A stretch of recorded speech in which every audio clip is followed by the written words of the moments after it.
Assalamualaikum class. Today we will discuss the first lecture of HCI. In this lecture we will study about HCI and why study HCI. मतलब हम बहुत ज़्यादा topic discuss करेंगे इसमें कि जैसा कि सबसे पहले हमारे पास आएगा वाई HCI, उसके बाद major concern of HCI, usability criteria of the product, foundation of HCI, model human processor, humans information processing capabilities, human memory, thinking, problem solving, errors and the mental models, individual differences. तो इस lecture में हम ये सारे topics को cover करेंगे। तो सबसे पहले हम लेक्चर नंबर 1 की स्लाइड नंबर 1 पे चलते हैं।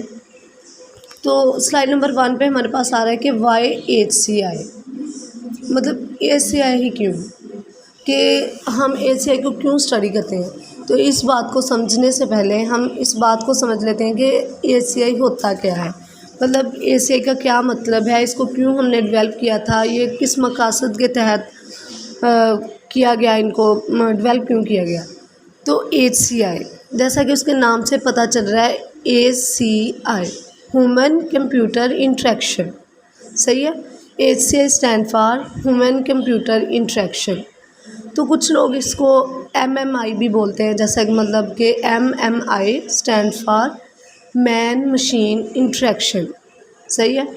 तो ह्यूमन कंप्यूटर इंटरेक्शन में बेसिकली क्या होता है कि ह्यूमन और कंप्यूटर का आपस में इंटरेक्शन, सही है। तो HCI में दो एंटिटीज़ हैं हमारे पास, कंप्यूटर और ह्यूमन, दोनों के बीच में क्या होना है कि इंटरेक्शन होना है, सही है। ह्यूमन कंप्यूटर के दरमियान इंटरेक्शन होना है, इस तरह का इंटरेक्शन होना है कि ये सब कुछ मतलब इन दोनों के दरमियान इस तरह का इंटरेक्शन होगा कि सब कुछ वो स्मूथली कैरी आउट हो जाए, सही है। जो इंटरेक्शन परफॉर्म होगा इन दोनों एंटिटीज़ के बीच में वो मतलब should be very easy, smooth, efficient, कि इंसान को फील होना चाहिए कि वह अगर इंसान कंप्यूटर को यूज़ कर रहा है ना, तो उसको फील होना चाहिए कि इस कंप्यूटर को, इस सिस्टम को, इस मशीन को यूज़ करना बहुत ज़्यादा इजी है, कि मतलब उसको ये ना फील हो कि मतलब HCI को इसलिए डेवलप किया गया था कि इंसान की मतलब मकसद के लिए इसको कि इंसान को ये फील हो, ह्यूमन को ये फील हो कि इसको यूज़ करना इस बड़ा मतलब एफिशिएंटली यूज़ किया जा सकता है, इसको यूज़ करना बहुत इजी है, स्मूथली इंसान इसको यूज़ कर सकता है।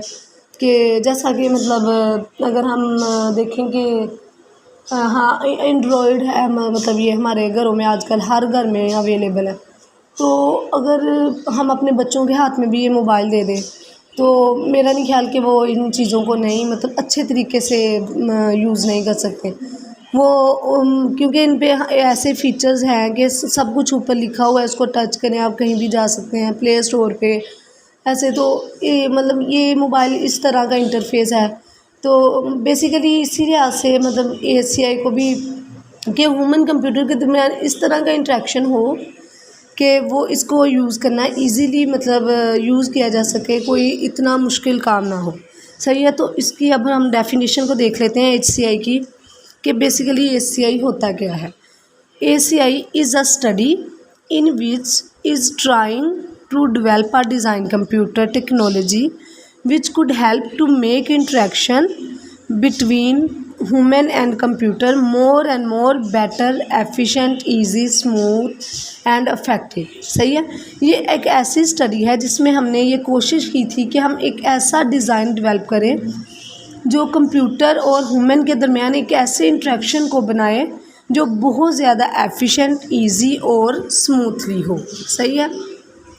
तो HCI की स्लाइड नंबर अब 2 पे चलते हैं। इसको समझने से पहले हमने ह्यूमन कंप्यूटर इंटरेक्शन को समझा कि बेसिकली ये होता क्या है, सही है। तो अब हम अब इसको पढ़ लेते हैं। Why HCI, most interactive computing systems are for some human purpose and interact with humans in human context.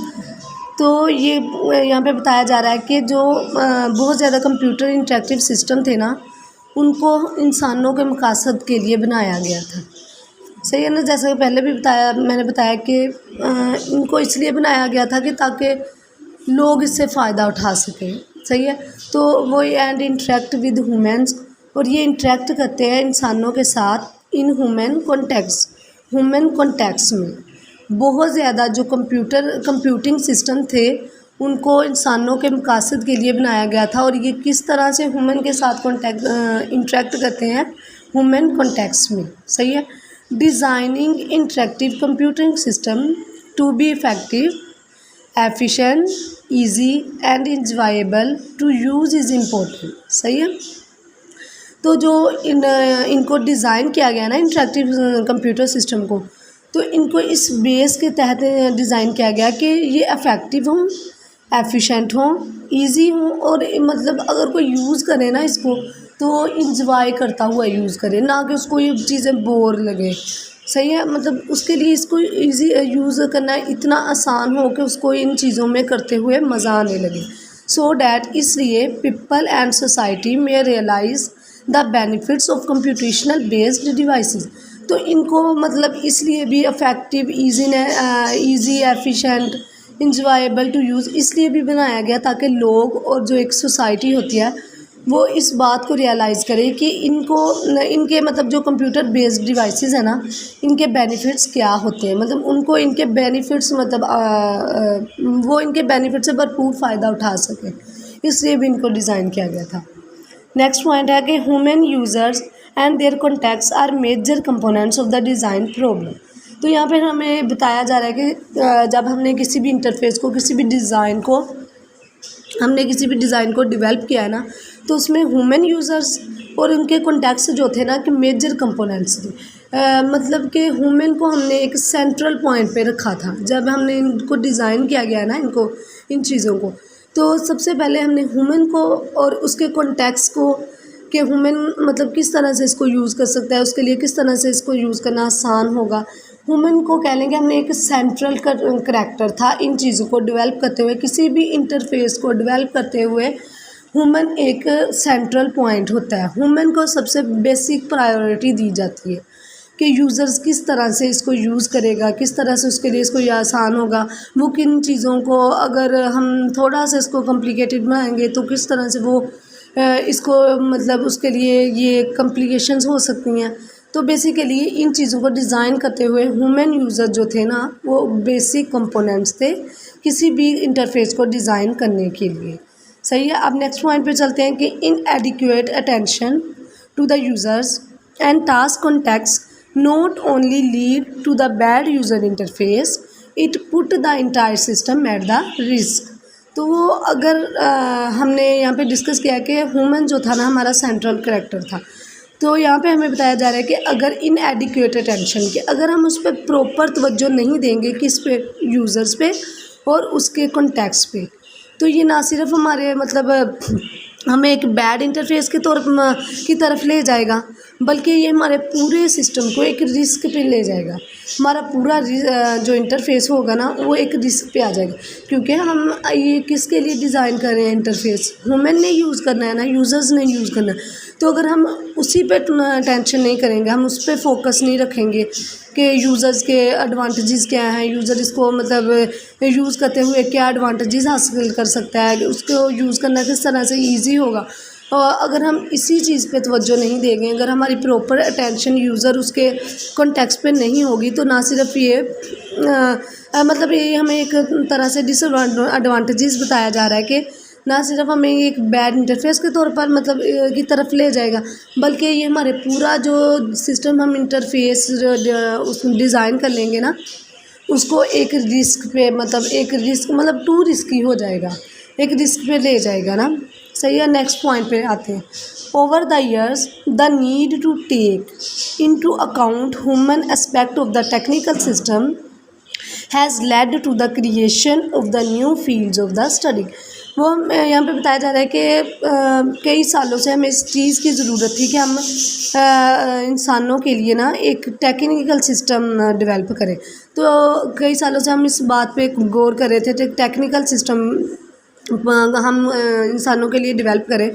तो जब हमने टेक्निकल सिस्टम हम इस बात पे तवज्जो दी तो हमें ये स्टडी की कई फील्ड्स की तरफ ले गया कि हम स्टडी की कई फील्ड क्रिएट कर सकते हैं। तो हमने इस चीज़ को देखते हुए स्टडी की कई फील्ड को हमने क्रिएट किया, जिसमें ये शामिल हैं कि applied psychology, industrial engineering, ergonomics या human factors, man machine system. मतलब जो मैंने अभी ह्यूमन कंप्यूटर सिस्टम का डिस्कस किया था ना कि उसको हम मैन मशीन सिस्टम भी बोलते हैं, मैन मशीन इंटरेक्शन भी बोला जाता है। तो इन चीज़ों को हमने मतलब फिर क्रिएट किया था। सही है। तो जो इर्गोनॉमिक्स होती है ना, इर्गोनॉमिक्स हम नेक्स्ट लेक्चर में भी पढ़ेंगे आगे चल के, लेकिन एक बेसिक मैं इसका व्यू दे देती हूँ कि इर्गोनॉमिक्स जो होती है ना वो एक स्टडी होती है फिज़िकल करैक्टरिस्टिक्स ऑफ इंट्रैक्शन की फ़िज़िकल करैक्टरिस्टिक्स की स्टडी को हम इर्गोनॉमिक्स बोलते हैं। तो अब चलते हैं नेक्स्ट स्लाइड नंबर 4 पे। ये HCI ACI के ही सारे पॉइंट चले जा रहे हैं स्लाइड नंबर 4 तक। सही है। तो अब स्लाइड नंबर 4 पे आते हैं कि understanding the purpose and the context of the system is the key to allocating the function between the people and machines and to design their interaction. तो ये हमें बताया जा रहा है कि अंडरस्टैंड करना पर्पस, किसी भी सिस्टम के पर्पस और उसके कंटेक्स्ट को अंडरस्टैंड करना एक की पॉइंट है। हम किस सिस्टम को, किसी भी इंटरफेस को डिज़ाइन करने से पहले हम ना यूज़र के पर्पस, सिस्टम के पर्पस या उसके कंटेक्स्ट को अंडरस्टैंड करते हैं। तो ये हमारे पास एक की पॉइंट होता है। क्या करने के लिए की पॉइंट के एलोकेट करने के लिए फंक्शंस को, किन के दरमियान, पीपल और मशीन्स का, यूज़र्स और सिस्टम के दरमियान फंक्शन को एलोकेट करने के लिए हमारे पास ये की पॉइंट होता है कि हम सिस्टम के कॉन्टेक्स्ट और उसके पर्पस को ना अंडरस्टैंड करें और डिज़ाइन देयर इंट्रैक्शन, और इनके इंट्रैक्शन को डिज़ाइन करें। सही है। नेक्स्ट पॉइंट पे आते हैं कि student by studying the context, student text को स्टडी करते हुए कैन लर्न कर सकता है हाउ टू अंडरस्टैंड, कि हम किस तरह से अंडरस्टैंड करें and build the interactive system. अब हमें ये स्टूडेंट के बारे में बताया जा रहा है कि जो स्टूडेंट होता है ना वो टेक्स्ट को स्टडी करते हुए इस बात को अंडरस्टैंड कर सकता है कि हम किस तरह से इंटरेक्टिव सिस्टम को बिल्ड कर सकते हैं। सही है। नेक्स्ट पॉइंट पे चलते हैं कि as computer use become more widespread, क्योंकि कंप्यूटर का जो यूज़ है वो बहुत ज़्यादा फैल चुका है, तो हमें an increasing the number of researchers specialised in study the interaction between the people and the computers. तो वो हमें बताया जा रहा है कि क्योंकि कंप्यूटर का जो यूज़ होता है वो बहुत ज़्यादा वाइड स्प्रेड कर चुका है, तो हमें एक नंबर ऑफ रिसर्चर्स स्पेशलाइज्ड, कि हमें जो रिसर्चर्स स्पेशलाइज्ड हैं इनके नंबर को इंक्रीज़ कर देना चाहिए। किस में? स्टडी में। किसकी स्टडी में? Interaction between the people and the computer, के यूज़र और कंप्यूटर के दरमियान जो इंट्रैक्शन हो रहा है उसकी स्टडी कर रहे हैं, उसमें हमें रिसर्चर्स स्पेशलाइज्ड के नंबर को इंक्रीज़ कर देना चाहिए। तो अब ये था हमारे पास, हमने समझा कि क्या होता है HCI, क्या होता है। फिर हमने समझा कि हमने क्यों HCI, मतलब वाई HCI को स्टडी करना क्यों ज़रूरी है।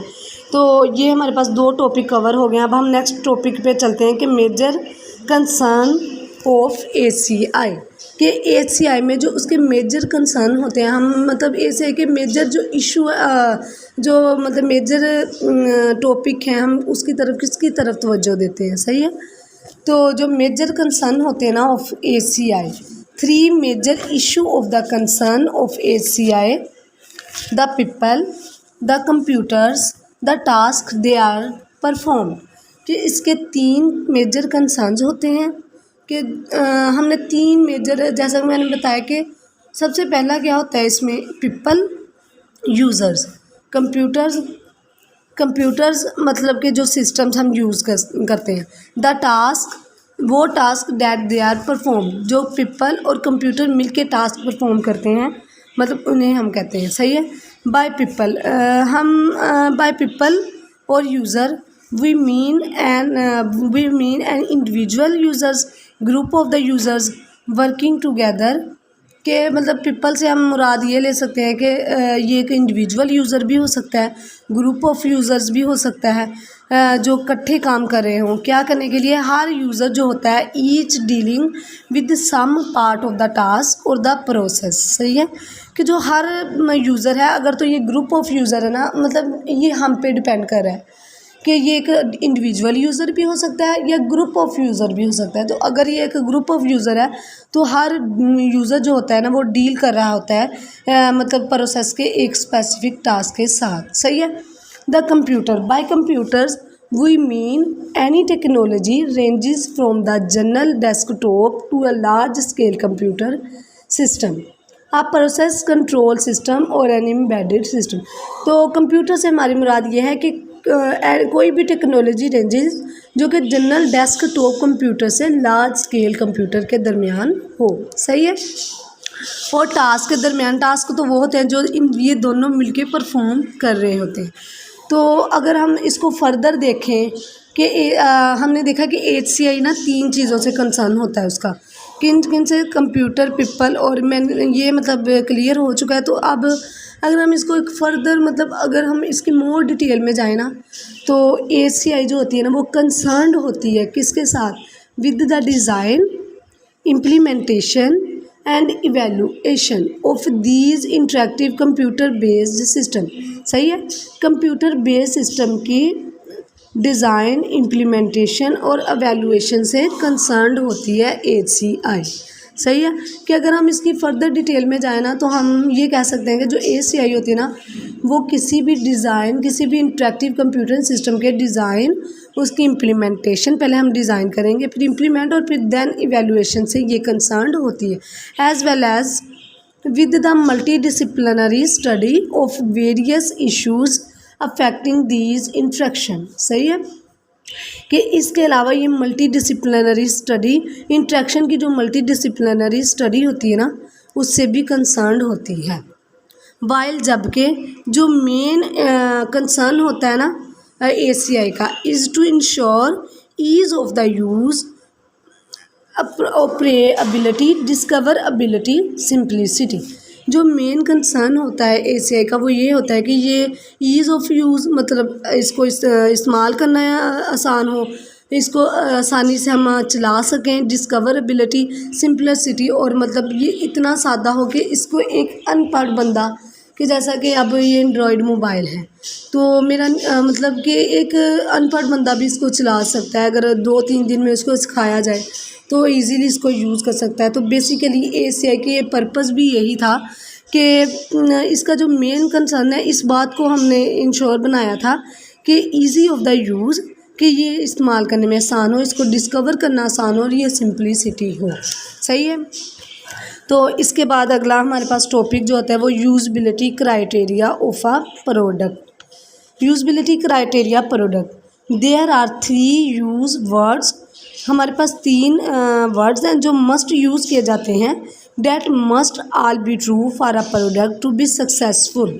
कि हमारे पास 3 वर्ड्स हैं जो एक प्रोडक्ट के सक्सेसफुल होने के लिए मस्ट बी ट्रू, के मतलब एक प्रोडक्ट के सक्सेसफुल होने के लिए इन 3 वर्ड्स को मस्ट बी ट्रू होना चाहिए। सही है। जो तो ये 3 वर्ड्स कौन कौन से हैं, यूज़फुल, यूजेबल एंड यूज्ड। तो यूज़फुल में क्या है कि accomplish what is the required, इस बात मतलब जो हमें चाहिए उसको हमने कंप्लीट करना। जैसा कि इसकी एग्जांपल में हम ये कह सकते हैं कि प्ले म्यूज़िक, म्यूज़िक को प्ले करना, कुक डिनर, खाना बनाना, फॉर्मेट डॉक्यूमेंट, किसी भी डॉक्यूमेंट को बनाना। तो यूज़फुल में हमारे पास क्या चीज़ आती है कि accomplish what is the required, कि उस चीज़ को हमने, जो हमें चीज़ रिक्वायर्ड उसको हमने अकॉम्प्लिश करना। तो इसके हमने कुछ एग्जांपल भी देख ली। तो नेक्स्ट हमारे पास क्या आ रहा है, usable, do it easily and naturally, कि हम इसको आसानी से कर सके और मतलब हमारे लिए इसको यूज़ करना इजी हो, मतलब आसानी से हम इसको चीज़ को कर सकें। जैसा कि मतलब विदाउट डेंजर ऑफ एरर, किसी भी एरर के मतलब डेंजर के बगैर। सही है।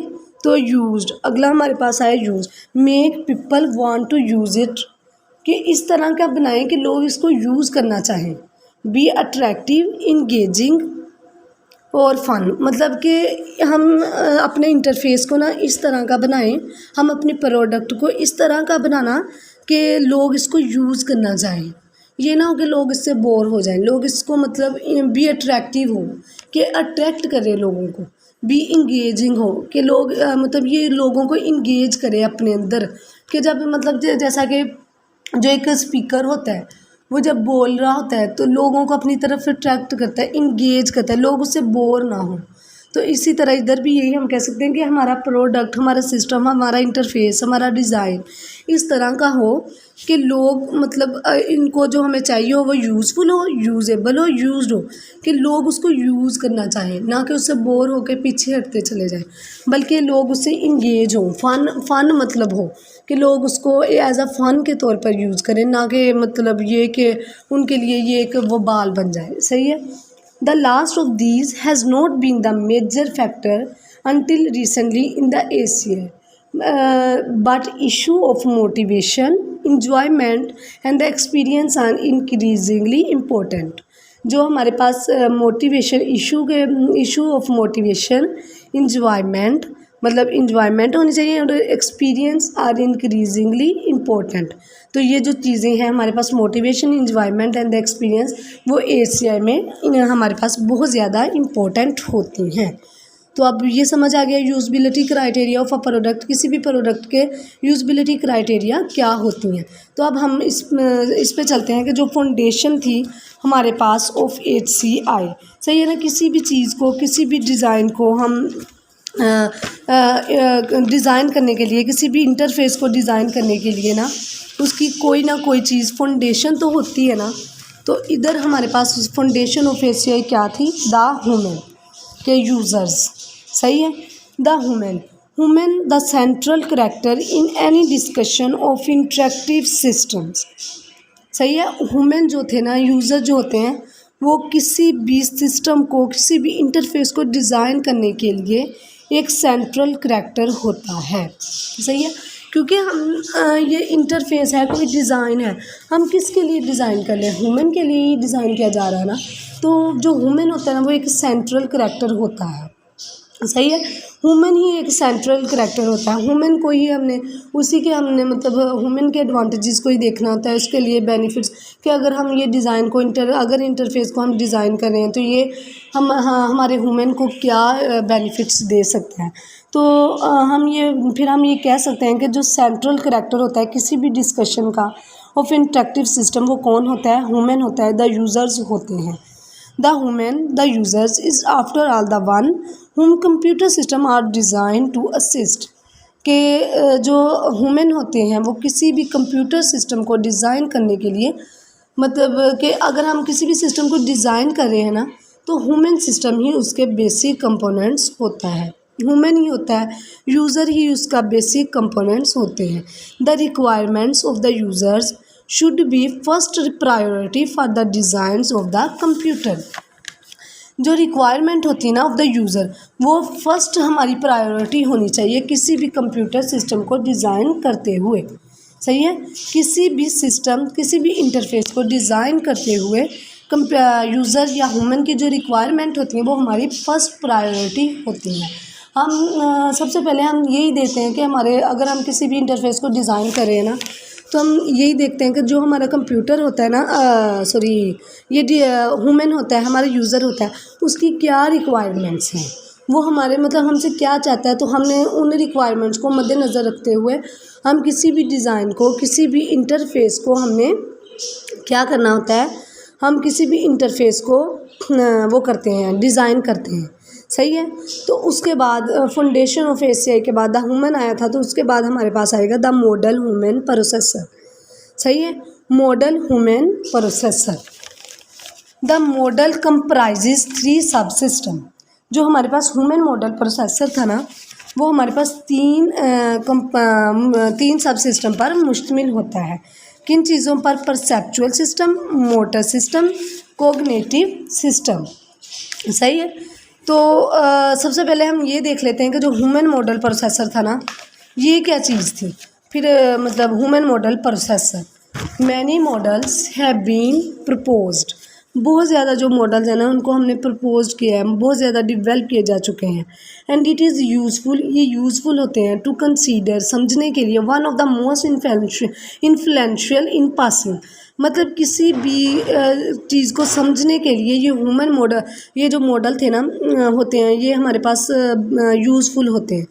तो इन 1983 में Card, Moran and the Newell, ये साइंटिस्ट के नेम हैं, Card, Moran and the Newell, 3 scientist थे। उन्होंने डिस्क्राइब्ड किया द ह्यूमन मॉडल प्रोसेसर। उन्होंने 3 साइंटिस्ट से 1983 में मॉडल ह्यूमन प्रोसेसर को डिस्क्राइब किया गया, which is the simplified view था of human processing. Human processing का एक simplified view. Model human processor क्या था कि ह्यूमन प्रोसेसिंग जो था ना उसका एक सिंप्लीफाइड व्यू था, जो कि इन्वॉल्व होता है किस चीज़ में, in interactive with computer system. सही है। Card in 1983, Card, Moran and Newell is simplified view described the model human processor. उन्होंने ह्यूमन मॉडल प्रोसेसर को डिस्क्राइब किया था, जो कि which is the simplified view है of the human processing involve in interacting with the computer system. सही है कि जो 3 साइंटिस्ट थे, मोरन, कार्ड एंड नर्वल, उन्होंने डिस्क्राइब किया था मॉडल ह्यूमन प्रोसेसर, जो कि सिंप्लीफाइड व्यू था ऑफ द ह्यूमन प्रोसेसिंग, किसमें इन्वॉल्व होता है, इंटरेक्टिव कंप्यूटिंग सिस्टम में। ठीक है। मॉडल कंप्राइजिंग सिस्टम जो था ना, ये हमारे पास 3 सब सिस्टम पर मुश्तमिल होता है, the perceptual system, the motor system and the cognitive system. तो हम अब इन सब सिस्टम को पढ़ लेते हैं कि जो परसेप्चुअल सिस्टम है, हैंडलिंग करता है sensory stimulus from the outside world. ठीक है। ये जो परसेप्चुअल सिस्टम होता है ना, ये हैंडल करता है किन चीज़ों को, सेंसरी, मतलब जैसा कि नाम से ही पता चल रहा है, सेंसरी हमारे जो सेंसेस होते हैं, साइट, टच, हेयरिंग, ये वाले जो सेंसेस होते हैं, इनको हैंडल करता है, इनको कंट्रोल करता है। कहाँ से, फ्रॉम द आउटसाइड वर्ल्ड, जो स्टिमुलाई हमें आ रही होती है, हम रिसीव्ड कर रहे होते हैं, कहाँ से, आउटसाइड वर्ल्ड से। तो परसेप्चुअल सिस्टम बेसिकली उसका काम क्या है कि ये हमारे सेंसरी स्टिमुलाई को हैंडल करता है, जो कि हम रिसीव करते हैं कहाँ से, आउटसाइड वर्ल्ड से। ठीक है। ये पॉइंट क्लियर हो गया। अब हम नेक्स्ट पे चलते हैं, मोटर सिस्टम। तो जो मोटर सिस्टम होता है वो हमारे किन चीज़ों को कंट्रोल करता है, मोटर एक्शंस को, विच कंट्रोल्स द एक्शन, जो हमारे एक्शन को कंट्रोल करता है। सही है। परसेप्चुअल सिस्टम जो था हमारे सेंसरी है, स्टिमुलाई को कंट्रोल करता है। मोटर सिस्टम हमारे एक्शंस को कंट्रोल करता है। और कोग्निटिव, ये हमें प्रोवाइड करती है the processing needed to connect the two, मतलब कि ये हमें वो प्रोसेसिंग ये प्रोवाइड करती है जो कि जिसकी हमें ज़रूरत होती है 2 चीज़ों को कनेक्ट करने के लिए, which provides the processing needed to connect the two. सही है। तो अब हम इनको मतलब 3 फर्दर देख लेते हैं कि ये जो 3 हमारे पास सब सिस्टम थे ह्यूमन मॉडल प्रोसेसर के, तो ये क्या करते हैं। सही है। Each of these sub system has its own processor and memory.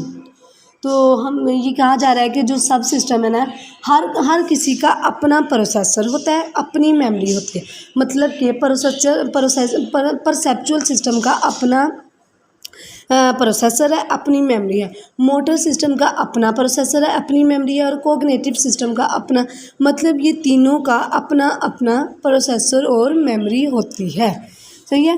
Aldous अगरचे obviously the complexity of these varies depending on the complexity of the task.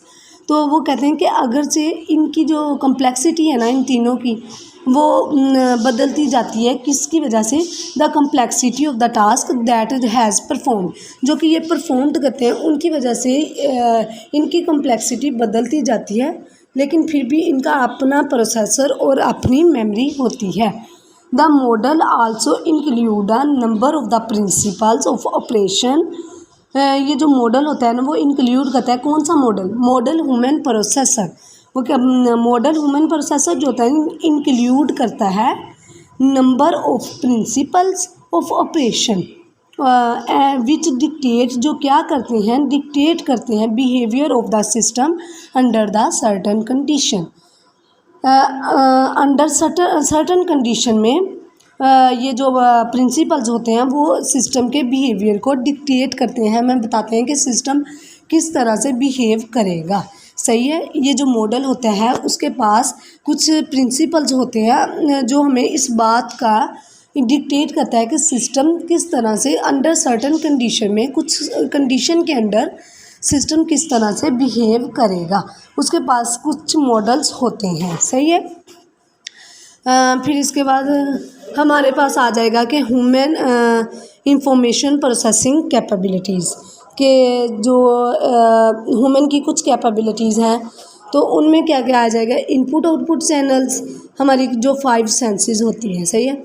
तो पहले हम इनपुट आउटपुट को चैनल्स को डिस्कस कर लेते हैं कि input output channels, a person's interaction with the outside world occurs through information being received and sent. एक पर्सन की जो इंटरेक्शन होती है आउटसाइड वर्ल्ड के साथ वो किस तरह से अकर होती है, इंफॉर्मेशन को रिसीव और सेंड करने से। एक जो ह्यूमन होता है वो अपने आउटसाइड वर्ल्ड के साथ इंफॉर्मेशन को रिसीव और सेंड करते हुए इंटरेक्ट करता है। इनपुट एंड आउटपुट, इसको हम क्या कहते हैं, input and output. In interaction with the computer, computer के साथ इंटरेक्शन करते हुए the users receives the information, user जो होता है वो रिसीव करता है information by the computer, that is the output. Computer के साथ इंटरेक्ट करते हुए यूज़र जो इंफॉर्मेशन रिसीव करता है उसे हम क्या कहते हैं, output. And respond by providing the input to the computer, और ये रिस्पोंड करता है कंप्यूटर को इनपुट प्रोवाइड करते हुए। The users output becomes the computers input, users की जो आउटपुट होती है वो क्या बन जाती है, कंप्यूटर्स की input. And the vice versa, consequently the use of the input and the output may lead to the confusion। कह रहा है कि हमारे पास जो नतीजे के तौर पर हम ये जो इनपुट आउटपुट को यूज़ कर रहे होते हैं ना, ये हमें किस तरफ ले जाती है, कि कन्फ्यूजन के मतलब इनकी तरफ लीड करती है। So we shall blur the distinction somewhat and concentrate, हम इस डिस्कशन को ब्लर कर देते हैं और कंसंट्रेट करते हैं किस चीज़ पर, ऑन द चैनल्स, हम इनपुट आउटपुट चैनल्स पर कंसंट्रेट करते हैं जो कि इन्वॉल्व होते हैं। सही है। ये पॉइंट क्लियर हो गया ना कि अब इनपुट आउटपुट चैनल्स क्या होते हैं। सही है। तो अब नेक्स्ट पॉइंट पर आते हैं कि इनपुट, यहाँ पे इनपुट और आउटपुट चैनल की आपको एक्सप्लेनेशन नहीं बताई गई थी, तो इसलिए मैंने इसको एक्सप्लेन करके बताया कि इनपुट आउटपुट चैनल्स क्या होते हैं। अगर आप चाहें तो इसमें ये सारी एक्सप्लेनेशन लिख सकते हैं।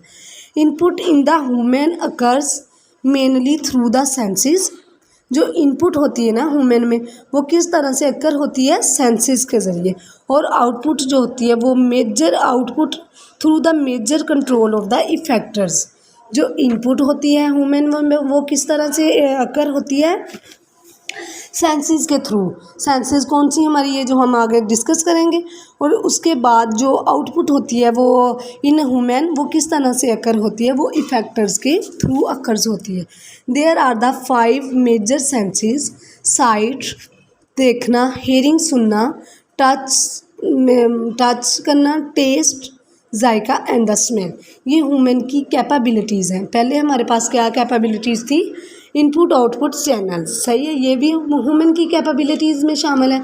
और ह्यूमन की 5 मेजर सेंसेस भी हैं, ये भी ह्यूमन की कैपेबिलिटीज़ हैं कि ह्यूमन देख सकता है, हम देख सकते हैं, हेयरिंग सुन सकते हैं, टच कर सकते हैं किसी भी चीज़ को।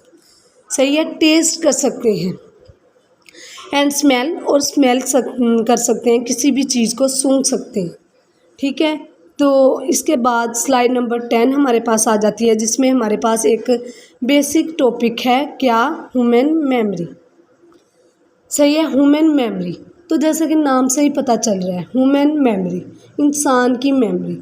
तो मेमोरी, जो मेमोरी है ना हमारे पास, जैसा कि नाम से उसके पता चल रहा है, मेमोरी जो होती है, मेमोरी में हम किसी भी डाटा को, किसी भी इंफॉर्मेशन को स्टोर कर सकते हैं। सही है। एक मेमोरी एक ऐसी चीज़ है जिसमें हम अपनी इंफॉर्मेशन अपना डाटा स्टोर कर सकते हैं परमानेंटली या टेम्परेरीली, वो हम पे डिपेंड करता है। सही है। हम मतलब अगर हम परमानेंटली करना चाहते हैं तो हम परमानेंटली कर सकते हैं, और अगर हम टेम्परेरी करना चाहते हैं मेमोरी में, तो मेमोरी हम अपना डाटा टेम्परेरी स्टोर कर सकते हैं। तो जब हमें कभी भी रिक्वायर होता है, हमें ज़रूरत पड़ती है, तो हम इस डाटा को, इस इंफॉर्मेशन को रिट्रीव भी कर सकते हैं। सही है। तो मेमोरी जो होती है ना, मेमोरी में स्टोरेज ऑफ इंफॉर्मेशन और रिट्रीवल ऑफ इंफॉर्मेशन मेमोरी के बेसिक फंक्शंस होते हैं, प्राइमरी फंक्शन होते हैं। तो मेमोरी क्या होती है कि एक ऐसी चीज़ जिसमें हम अपनी इंफॉर्मेशन को टेम्परेरी या परमानेंटली स्टोर कर सकते हैं, अपने डाटा को, और फिर जब हमें ज़रूरत पड़ती है ना, तो हम इस डाटा को स्टोर कर लेते हैं, हम इसको रिट्रीव भी कर सकते हैं। सही है। स्टोरेज ऑफ द इंफॉर्मेशन और रिट्रीवल ऑफ द इंफॉर्मेशन, दो बेसिक फंक्शंस हैं मेमोरी के। तो यही सेम चीज़ हमारे पास जो होती है ह्यूमन मेमोरी के साथ भी होती है। तो अब क्लियर हो चुका है ना कि मेमोरी क्या होती है। तो अब ह्यूमन मेमोरी की तरफ आते हैं। तो क्योंकि मेमोरी में हम किसी भी किस्म का डाटा और इंफॉर्मेशन स्टोर कर सकते हैं। मेमोरी जो है सेकंड पार्ट है of our model of the human, कि जब हम किसी भी मॉडल को डिज़ाइन करते हैं, ह्यूमन के मॉडल को डिज़ाइन करते हैं, तो ये हमारा सेकंड पार्ट होता है। सही है। Indeed much of our everyday activities relies over memory. तो क्योंकि हमारे एवरीडे एक्टिविटीज़ जो होती हैं काफ़ी ज़्यादा हमारी मेमोरी में ही रियलाइज़ करती हैं ना। अगर फ़र्ज़ करें हमारे साथ कोई आज पूरे दिन में हमारे साथ क्या हुआ है, तो हमारे दिमाग में वो बैठा रहेगा, ह्यूमन की मेमोरी में वो बैठ जाता है। सही है। कुछ चीज़ें हमारे दिमाग में परमानेंटली रह जाती हैं, कुछ चीज़ें हमारे दिमाग में कि जिन पे हम पूरे दिन में ज़्यादा फोकस नहीं करते। कोई चीज़ें होती हैं वो हमें भूल भी जाती हैं कुछ दिनों बाद, लेकिन कुछ चीज़ें जो होती हैं वो हमारे मेमोरी में, हमारे ह्यूमन मेमोरी में स्टोर हो जाती हैं। सही है। Indeed much of our everyday activities relies on memory as well as storing all our factual knowledge our memory contains. वो के मतलब जो हमारे फैक्चुअल नॉलेज होता है वो भी हमारा किस में स्टोर होता है, हमारी मेमोरी में। आवर मेमोरी जो होती है कंटेन्स करती है आवर नॉलेज ऑफ एक्शन और प्रोसीजर।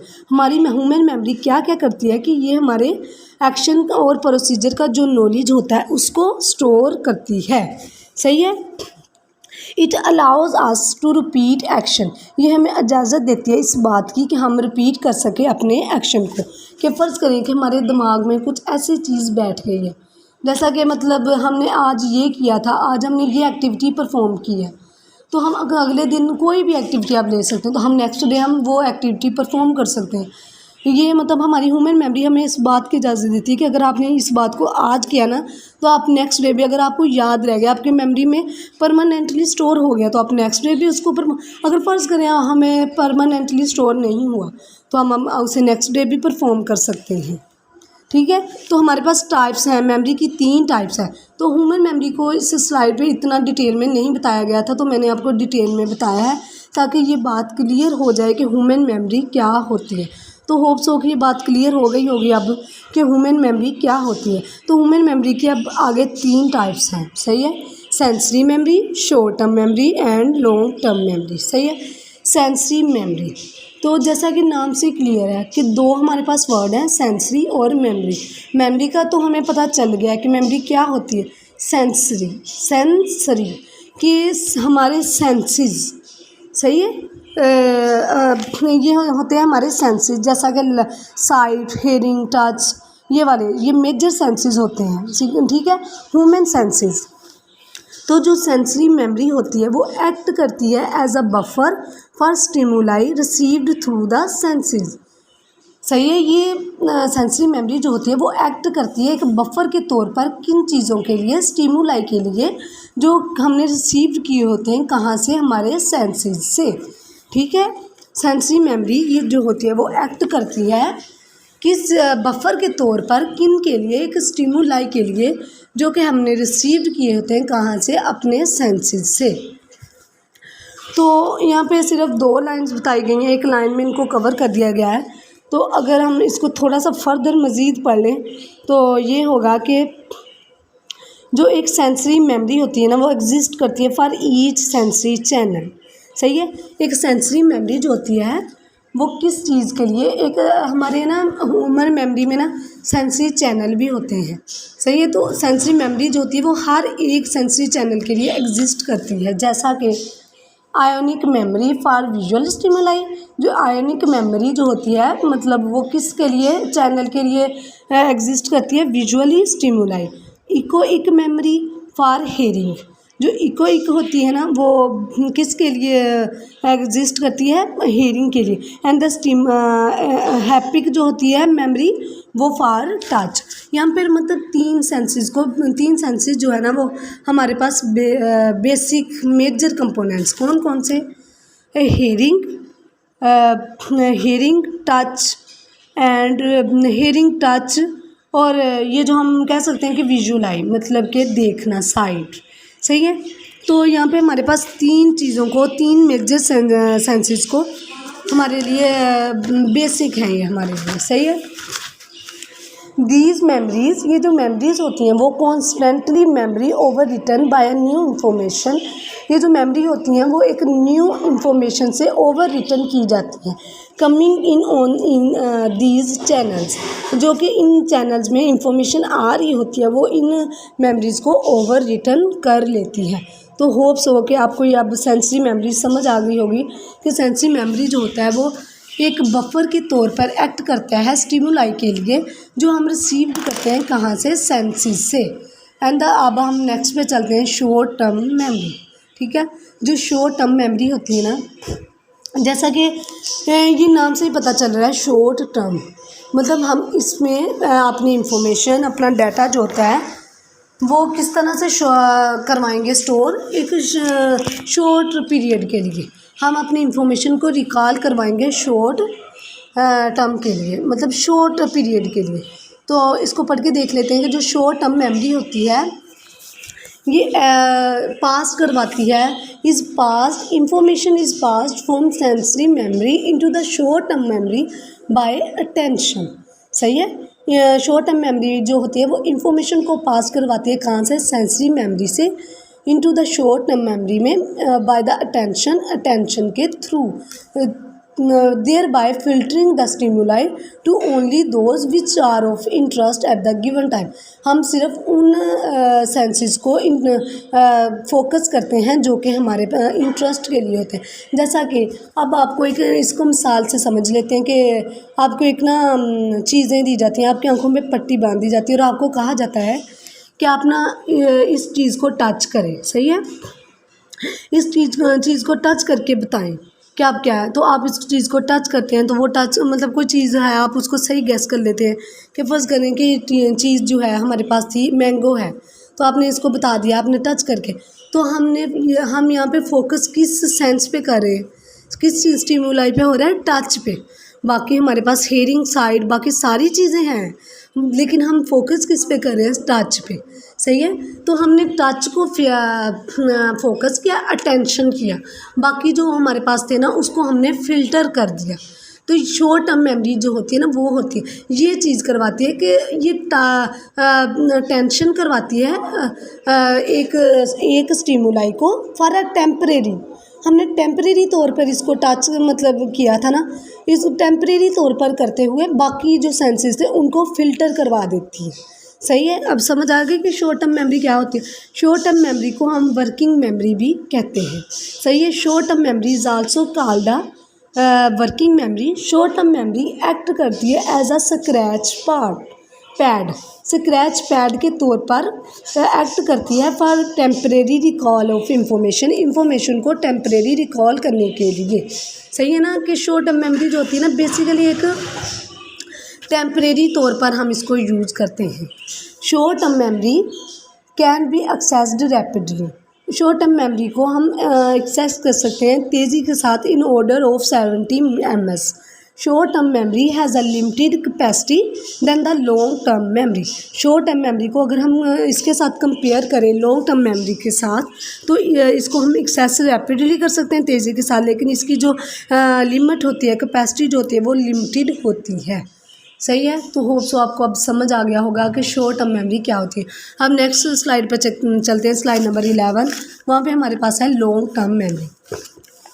सही है। यहाँ पे ना थोड़ी थोड़ी चीज़ों को बयान किया गया है, तो इसलिए मैं एक्सप्लेनेशन बता रही हूँ ताकि आपको ना समझ आती जाए, और अगर आप लिखना चाहें इसको तो नोट डाउन भी किया जा सकता है। There are 3 main activities related to the long term memory.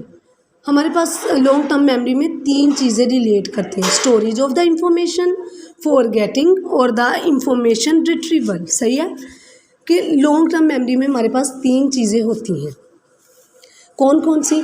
हम लॉन्ग टर्म मेमोरी में स्टोरेज करते हैं इंफॉर्मेशन को, फॉरगेटिंग हम भूल जाते हैं, और इंफॉर्मेशन को रिट्रीव करवाते हैं। सही है। लॉन्ग टर्म मेमोरी, जैसा कि नाम से ही पता चल रहा है लॉन्ग टर्म मेमोरी, कि इसको हम क्यों यूज़ करते हैं। लॉन्ग टर्म मेमोरी जो होती है, इसको हम अपनी इंफॉर्मेशन को स्टोर करवाने के लिए परमानेंटली स्टोर करवाने के लिए लॉन्ग टर्म मेमोरी जो होती है वो हमारे पास यूज़ होती है। Long term memory is our main resource. Long term memory जो होती है हमारा मेन रिसोर्स होता है। सही है। और here we store factual information, experimental knowledge and the procedural rules of the behaviour, in fact everything that we know. सही है। लॉन्ग टर्म मेमोरी जो होता है हमारा मेन रिसोर्स होता है। हम यहाँ पर क्या क्या स्टोर कर सकते हैं permanently? Factual information, experimental knowledge, अपना procedural rules of the behaviour, और हर वो चीज़ जो कि हम जानते हैं हम लॉन्ग टर्म मेमोरी में स्टोर कर सकते हैं। लॉन्ग टर्म मेमोरी जो होती है वो डिफ़र होती है from the short term memory. अगर हम लॉन्ग टर्म मेमोरी को कंपेयर करें शॉर्ट टर्म मेमोरी में के साथ, तो ये बहुत डिफ़र होती है। किस तरह से? कि शॉर्ट टर्म मेमोरी जो होती है इसको हम चीज़ों को टेम्परेरी रिकॉल, मतलब इंफॉर्मेशन को टेम्परेरी तौर पर रिकॉल करने के लिए यूज़ करते हैं, जबकि लॉन्ग टर्म मेमोरी जो होती है इसको हम चीज़ों को परमानेंटली स्टोर करने के लिए इस्तेमाल करते हैं। मतलब लॉन्ग टर्म मेमोरी में हम अपनी चीज़ों को, अपने डाटा को, अपनी इंफॉर्मेशन को एक लंबे दुरानिया के लिए स्टोर कर सकते हैं। तो इस तरह से ये डिफ़र होती है। लॉन्ग टर्म मेमोरी जो होती है is intended for the long term storage of the information. Long term memory जो होती है इसको इंटेंडेड किया जाता है लॉन्ग टर्म स्टोरेज को स्टोर करने के लिए। ठीक है। लॉन्ग टर्म मेमोरी की जो कैपेसिटी होती है वो लिमिटेड नहीं होती, बल्कि बहुत ज़्यादा होती है as compared to short term memory. और जो लॉन्ग टर्म मेमोरी होती है ना, क्योंकि ये लॉन्ग है तो इसको हम आसानी से, मतलब फ़ौरन रैपिडली हम इसको एक्सेस नहीं कर सकते, बल्कि इसको हमारे पास टाइम लगता है। सही है।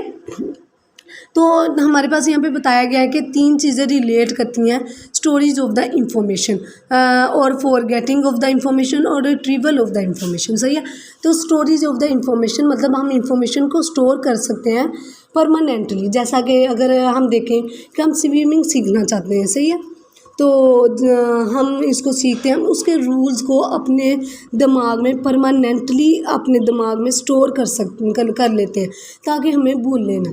कि जैसा कि अब एक बच्चा है, मतलब हम इंसान हैं तो हम चलते हैं, तो हम चलने के लिए हम अपने कंट्रोल्स, हम किन किन मसल्स पे हम अपना कंट्रोल करते हैं, तो हमने ये अपने जहन में बिठाया हुआ है कि हम ऐसा करेंगे तो हम गिर जाएंगे, अगर हम ऐसा करें। इसी तरह अगर स्विमिंग हमने सीखी तो हमने उसके रूल्स को अपने जहन में परमानेंटली स्टोर कर लिया है। तो ये होता है स्टोरेज ऑफ द इंफॉर्मेशन। तो फॉरगेटिंग के लाइक मतलब हम जैसा कि हम कह लें कि फ़ोन नंबर था हमारा, सही है, तो हमने एक फ़ोन नंबर को देखा, हमारे फ़ोन नंबर था, हमने उसको स्टोर किया, पहले परमानेंटली ये स्टोर होगा लॉन्ग टर्म में, सारी सी बात है। लेकिन अब मैंने एक नया फ़ोन नंबर ले लिया, तो जो पहला फ़ोन नंबर था अब मैं उसे भूल गई, जो मैंने नया लिया यही मेरा हर ऑफिस में, हर चीज़ में यूज़ होगा। तो आप इसी फ़ोन नंबर को यूज़ करेंगे। सही है। पहले भी लॉन्ग टर्म मेमोरी में होगा परमानेंटली स्टोर, लेकिन क्योंकि अब मैंने एक नया ले लिया तो उसमें मैंने मतलब पहले को भूल गई और अगले में आ गई। एंड इंफॉर्मेशन रिट्रीवल, कि जो मैंने चीज़ों को, इंफॉर्मेशन को स्टोर किया हुआ है उनको मैं रिट्रीव करूँगी। ये चीज़ें होती हैं लॉन्ग टर्म मेमोरी में रिलेट करती हैं। थिंकिंग, हम नेक्स्ट स्लाइड पे चलते हैं, वो है थिंकिंग। सही है। थिंकिंग में आता है reasoning and the problem solving.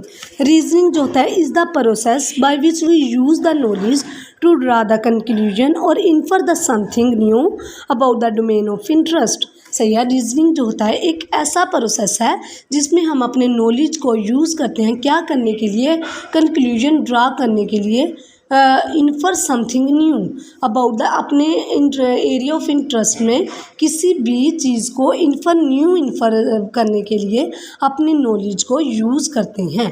सही है। इसकी हमारे पास रीजनिंग की हमारे पास 3 टाइप्स होती हैं। समझ में आ गई ना कि रीजनिंग की एक ऐसा प्रोसेस है जिसमें हम अपने नॉलेज को यूज़ करते हैं क्या करने के लिए, कंक्लूजन को ड्रा करने के लिए या किसी भी नई चीज़ को इन्फर करने के लिए अपने एरिया ऑफ इंटरेस्ट में। सही है। अब हमारे पास इसकी रीजनिंग की 3 टाइप्स होती हैं, डिडक्टिव, इंडक्टिव एंड द अबडक्टिव। सही है। डिडक्टिव रीजनिंग जो होती है ना वो डिराइव्स करती है the logical necessary conclusion from the given premises. कि जो डिडक्टिव रीजनिंग होती है वो डिराइव्स करती है लॉजिकल नेसेसरी कंक्लूजन को कहाँ से, जो कि उसको परमिसेस दिए गए होते हैं वहाँ से। मतलब मिसाल के तौर पर हम इसको समझने के लिए कि it is a Friday then she will go to work, कि अगर आज जुमा है तो वो अपने काम को जाएगी। लेकिन फिर मुझे याद आया कि इट इज़ अ फ्राइडे, कि मतलब आज तो जुमा है, तो फिर मैंने यहाँ पे स्टेटमेंट दे दी कि therefore she will go to work, क्योंकि आज जुमा है तो वो अपने काम पर जाएगी।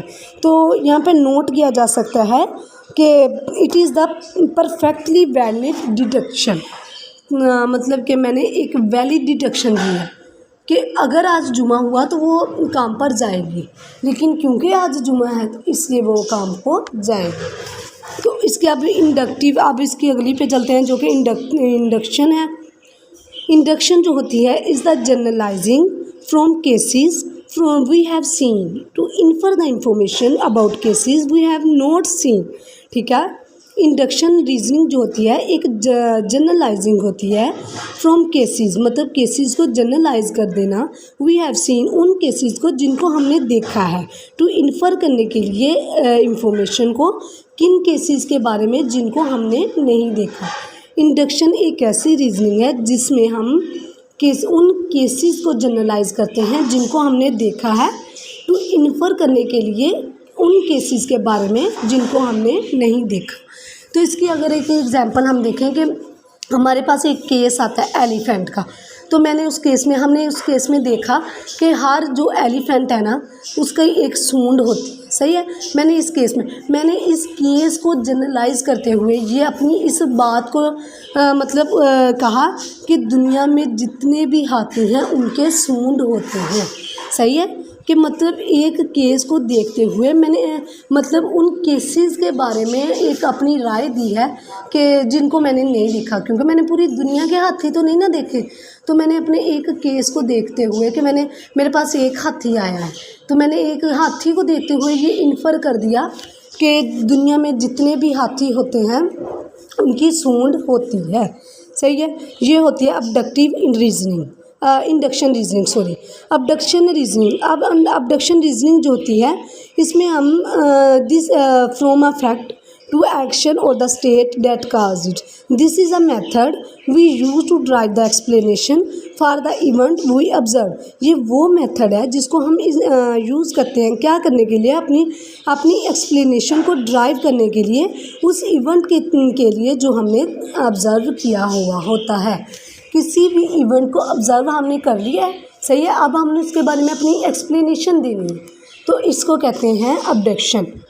सही है। मिसाल के तौर पर जैसा कि हम कहते हैं कि डैनियल, एक लड़का है डैनियल, उसको हम हमेशा देखते हैं Daniel. For example we know that Daniel always drives too fast when she has been drinking.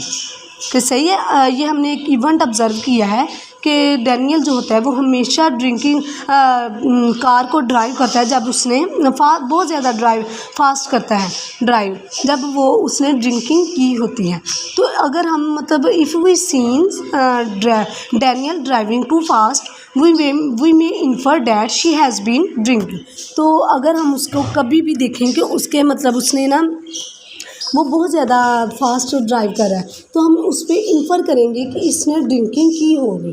तो हर दफ़ा ये ट्रू नहीं हो सकता है कि उसके लिए इसकी कोई और रीज़न हो कि वो क्यों फास्ट कर रहा है। हो सकता है कोई इमरजेंसी हो ड्राइव कर, लेकिन किसी भी इवेंट को ऑब्ज़र्व करते हुए अपनी एक्सप्लेनेशन को अपनी एक्सप्लेनेशन देना। सही है। मैंने ऑब्ज़र्व किया कि डैनियल बहुत तेज़ कार ड्राइव करता है जब उसने ड्रिंकिंग की हो। सही है। तो अगर उसे मैं कभी देखूँगी कि वो बहुत ज़्यादा फास्ट ड्राइव कर रहा है, सही है, तो मैं उस पे इन्फर कर दूँगी कि इसने ड्रिंकिंग की हुई। तो ये हो सकता है, ये मतलब सही ना हो, लेकिन क्योंकि ये मेरी एक्सप्लेनेशन है, मैंने एक्सप्लेनेशन दी है। सही है। तो उसके बाद आ गया जी प्रॉब्लम सॉल्विंग। प्रॉब्लम सॉल्विंग जो होता है ये प्रोसेस होता है of finding a solution to an unfamiliar task using the knowledge we have. Problem solving की कैसा प्रोसेस है जिसमें हम अपने नॉलेज को यूज़ करते हुए एक अनफेमिलियर टास्क के सॉल्यूशन को फाइंड करते हैं। प्रॉब्लम सॉल्विंग की कैसा प्रोसेस है जिसमें हम अपने नॉलेज को, जो हमारे पास नॉलेज होता है, उसको यूज़ करते हुए क्या करते हैं, किसी भी अनफेमिलियर टास्क का सॉल्यूशन फाइंड आउट करते हैं। ह्यूमन प्रॉब्लम सॉल्विंग जो होते हैं is characterised by the ability, उनको करेक्टराइज किया जाता है किसके साथ, एबिलिटी के साथ, टू अडेप्ट करने के लिए the information we have to deal with new situation. सही है। There are the number of the different views of how problem solve. हमारे पास यहाँ पर बहुत ज़्यादा मतलब तरीके होते हैं, वेज होते हैं कि हर बंदा एक प्रॉब्लम को अपने तरीके से सोल्व करता है। सही है। एक अगर कोई प्रॉब्लम है तो हर उस प्रॉब्लम को सोल्व करने के कोई हज़ार मेथड होते हैं, क्योंकि हर बंदा उसको अपने तरीके से सोल्व करने की कोशिश करता है। तो हम कह सकते हैं कि there are the number of the different views of how people solve the problems. Gestalt theory, मतलब इसको जो ह्यूमन प्रॉब्लम थे उसको हम गेस्टाल्ट थ्योरी के थ्रू सोल्व कर सकते हैं। Problem solve theory, analogy in a problem solving. सही है। तो हमारे पास अब आ गए next slide, error and the mental models. Error and the mental models. Error जो होते हैं human capabilities for interpreting and manipulating the information is quite impressive, however we do make mistakes. सही है। ह्यूमन की जो कैपेबिलिटी है ना, किसी भी इंफॉर्मेशन को इंटरप्रेट, किसी भी इंफॉर्मेशन की तशरीह करने की, उसको मैनिपुलेट करने की, बहुत ज़्यादा इम्प्रेसिव है। लेकिन हम मेक मिस्टेक, लेकिन हम बहुत ज़्यादा गलतियाँ कर जाते हैं। सही है। We do make mistake. तो अगर हम देखें कि ये जो मिस्टेक्स होती हैं ना, some are the trial resulting, कुछ जो होती हैं वो अदर्स में बी मोर सीरियस। सही है। तो occasionally an error may have catastrophic effect as we seen human error, के जो ह्यूमन एरर होते हैं ना वो रिजल्ट देते हैं हमें प्लान क्रैश में और न्यूक्लियर प्लांट लीक में। सही है। अगर हम कुछ तो होती हैं ना जो ह्यूमन जब मिस्टेक करते हैं तो कुछ जो होती हैं वो इतनी हमें मतलब इफेक्ट नहीं करती अगर लेकिन कुछ जो होती हैं ना वो बहुत ज़्यादा सीरियस होती हैं। जैसा कि अगर फ़र्ज़ करें कि अगर हम प्लान क्रैश में अगर इसमें कोई गलती हो गई तो हमारा जो प्लेन है वो क्रैश कर जाएगा। ठीक है। न्यूक्लियर प्लांट लीक, तो अगर इसमें मतलब न्यूक्लियर प्लांट लीक में जो हमारी ह्यूमन एरर्स होते हैं ये हमें बहुत ज़्यादा इफ़ेक्ट करेंगे। तो अब अगला टॉपिक जो है mental models. People build their own theories to understand the casual behaviour of the system. सही है। लोगों ने सिस्टम के बिहेवियर को समझने के लिए ना अपनी थेरीज डेवलप की थी, जिनको हम क्या कहते हैं, these have been termed mental model. तो लोगों ने किसी भी सिस्टम के कैजुअल बिहेवियर को अंडरस्टैंड करने के लिए अपनी मतलब उन्होंने थेरीज बिल्ड की थी। तो इनको हमने क्या कह दिया कि मेंटल मॉडल्स हैं। They have the mental model जो होते हैं, they have the number of the characteristics. Mental models are often partial. Mental model जो होते हैं ना वो अक्सर पार्शल होते हैं, वो कंप्लीट नहीं होती। The person does not have the full understanding of the working of the whole system. जो मेंटल मॉडल होते हैं ना वो हमेशा पार्शल होते हैं। तो जो पर्सन्स होते हैं ना उनके पास किसी भी सिस्टम की वर्किंग को समझने के लिए फुल अंडरस्टैंडिंग नहीं होती। दे आर अनस्टेबल, वो अनस्टेबल होते हैं। And are subject to change, इनको हम चेंज कर सकते हैं। दे आर ओफन अनसाइंटिफिक, ये अक्सर अनसाइंटिफिक होते हैं, and may be based on the superstitions rather than the evidence, और ये अक्सर सुपरस्टिशियस पर बेस करते हैं रैदर दैन एविडेंस, कि ये लोगों की अपनी राय होती है, इसमें हमारे पास कोई प्रूव नहीं होता है मेंटल मॉडल्स में, सही है। इंडिविजुअल डिफरेंसेस, नेक्स्ट स्लाइड और last slide of this lecture. Individual differences, these differences should be taken into account in our designs, ये जो differences होते हैं ये हमारे डिज़ाइंस में अक्सर लिए जाते हैं। It should be consider for any design decision, इनको हम इसलिए लेते हैं ताकि हम किसी भी डिज़ाइन में डिसीजन ले रहे होते हैं तो ये बहुत ज़्यादा हमारे लिए यूज़फुल होते हैं। तो ये थी हमारे लेक्चर नंबर 1 HCI। होप आप सबको समझ आ गया होगा। तो थैंक यू।